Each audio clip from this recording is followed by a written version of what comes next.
All right, so we've had the Tacoma for 6 months and 4,000 miles. Now it's time to go over what I like and what I don't like after the first 6,000 miles. And there's more that I like than I don't like. So let's start with number one, and that's going to be the drivetrain, power plant and drivetrain. So the 2.4 turbo, I like it. I can't say enough good things about it. So this thing has plenty of power. This is the non-hybrid version. This is a 24 TRD off-road. And if you're going on the highway, you're merging into traffic, or you're just cruising along, this thing has no problems. Like, there's no effort to go 75, 80 miles an hour. With that, a lot of people were worried about having the 4-cylinder in the Tacoma. I've towed my camper. It's a Coachman Clipper 18BH, and it's probably right under 4,000 pounds. And this power plant tows it no problem. So far, the power plant has been an amazing experience in this thing. I will say it is noisy, right? It's a 4-cylinder turbo and it sounds like a diesel. So it is a little bit noisier than most engines. But I will say that the power to the size of this truck is actually really good.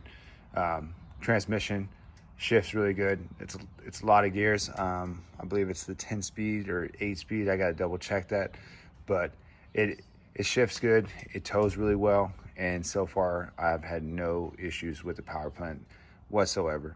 I did do an early oil change. Did it about 750 miles, and I am going to do another one about 4,000 miles, like where I'm at right now, and then from there we'll go to 5,000 mile increments. And I just did the first one as a break-in. I babied it for the first 1,000 or so miles. And after that, I started towing and doing little things and all that good stuff, getting on it. But like I said, no problems whatsoever with the 2.4 liter. All right, so for part one of the interior, we're gonna go over the front part first, because everything in the front part of the cab I do like. I do like the design. I like how they have low cubby storage. Obviously, my wife likes it. She throws medicine and whatever else up here. The infotainment system, this is the smaller one.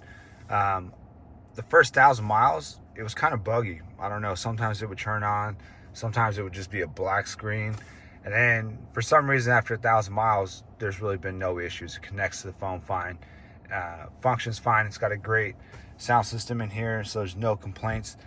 I really do like all the little TRD accents, like on the shift lever, and then even over to the doors it says TRD. And I really like the layout of the center part of the cockpit in here. So overall, I really enjoy it. Steering wheel is comfortable. I do like the gauge cluster. You can switch over to multiple different instrument panels if you want, so you can have pretty much what you want up there, which is kind of cool. And then other things in the interior, no problems with climate control, obviously. And then the little knob down here where you can go to tow haul, drive mode. You can switch to like eco, sport, and all that good stuff. All work great, and it's pretty convenient where it's located, so no issues there. Now the last aspect I'll talk about with the inside part of the front of the interior is going to be the mounted cup holder. So it's pretty trash right now. This is where my wife likes to throw all her trash from Starbucks. But there's 2 cup holders here. There's 2 in the center, and then there's 2 more in the driver's door. And then right behind the center is 2 more. So there's 8 cup holders in the front of this cab, which is really crazy. So if you have a water bottle, you have your coffee, and then there's plenty of place to put that stuff. So lots of features in here. And I'm 6'2", and I'm sitting in the passenger seat right now.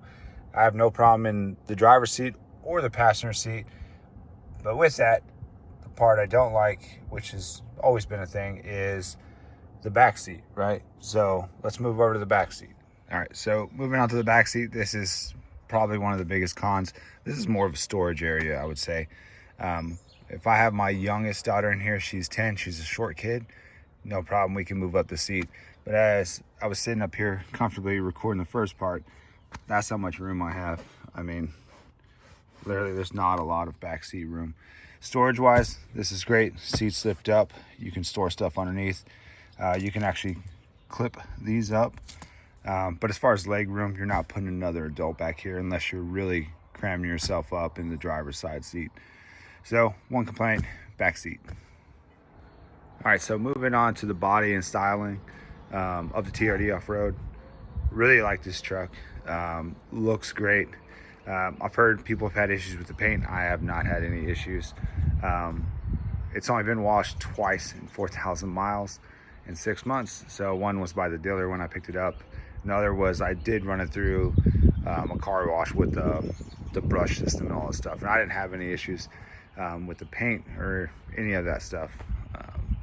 Overall, the body is really good. There's a few racks, cracks and I guess noises when you're driving or you shut the doors, but it's a lightweight truck with a composite bed. And then one of the big complaints on these trucks is actually right here. A lot of people complain about this because to get it to sit flat, you have to add like 3M tape or something like that. Doesn't bother me enough, and it's not lifting enough to really worry about. Also with the exterior, the headlights look great. The grill looks good. I added this from Tacoma Lifestyles, and the fog lights are really good, really bright. No issues with those. So no issues with the body really that I can complain about. I do feel like a TRD at this price range should have came with real skid plates, not little paper thin cardboard ones. But now that's always something you can add. Just feel like you shouldn't have to add it on this type of vehicle. Other than that, no issues with this truck. I love the way it rides. The Bilstein suspension rides great. It's got just enough. I did buy a small level kit for it, and I'm talking small. It's like a 1-inch level because I really don't want to mess up the ride of this truck and the way it tows. So we'll do a small level, and then we'll upgrade wheels and tires. There is a recall right now for all Tacomas with the 17-inch wheels and tires. And that's due to the brakes. Apparently, if you get mud built up in the wheel, it's damaging the brake lines and causing issues. So my plan was to upgrade to an 18-inch wheel anyway, so it doesn't really bother me. I do expect Toyota to fix it though. If you're gonna sell a truck like this, you need to fix that issue. So overall, on this truck, I would say everything is a positive for me. And the one thing that's not a positive, which is the back seat, is something I knew going into this truck was going to be like that, right? So when I test drove it and I bought it, I knew it was going to be tight in the back. So I'm not too worried about that. So overall, the first 4,000 miles have been very enjoyable, and I give this truck a thumbs up. So hope this helps whoever's trying to buy one.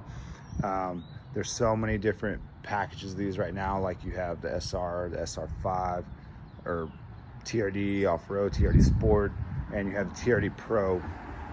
Depending on which package you buy, you could have a different screen inside, you could have a different wheel and tire setup, you could have a different suspension setup. It's just crazy how much changes there are between each of the models. But hope this helps someone. Hope you enjoyed the video. Thanks for watching.